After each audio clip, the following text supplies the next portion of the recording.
The Pathfinder, or The Inland Sea, by James Fenimore Cooper. Recording by Thomas Riley. Preface.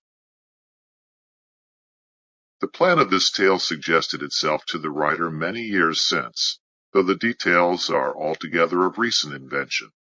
The idea of associating seamen and savages in incidents that might be supposed characteristic of the Great Lakes having been mentioned to a publisher, the latter obtained something like a pledge from the author to carry out the design at some future day, which pledge is now tardily and imperfectly redeemed.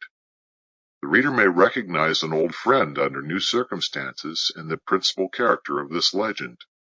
If the exhibition made of this old acquaintance, in the novel circumstances in which he now appears, should be found not to lessen his favor with the public, it will be a source of extreme gratification to the writer, since he has an interest in the individual in question that falls little short of reality. It is not an easy task, however, to introduce the same character in 4 separate works, and to maintain the peculiarities that are indispensable to identity, without incurring a risk of fatiguing the reader with sameness, and the present experiment has been so long delayed quite as much from doubts of its success as from any other cause. In this, as in every other undertaking, it must be the end that will crown the work. The Indian character has so little variety that it has been my object to avoid dwelling on it too much on the present occasion. Its association with the sailor, too, it is feared, will be found to have more novelty than interest.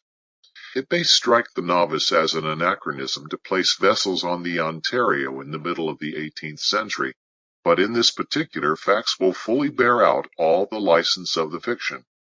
Although the precise vessels mentioned in these pages may never have existed on that water or anywhere else, others so nearly resembling them are known to have navigated that inland sea, even at a period much earlier than the one just mentioned, as to form a sufficient authority for their introduction into a work of fiction.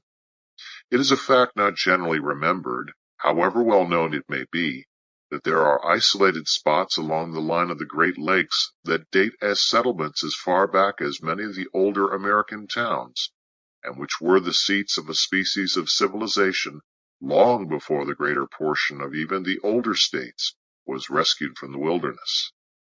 Ontario in our own times has been the scene of important naval evolutions.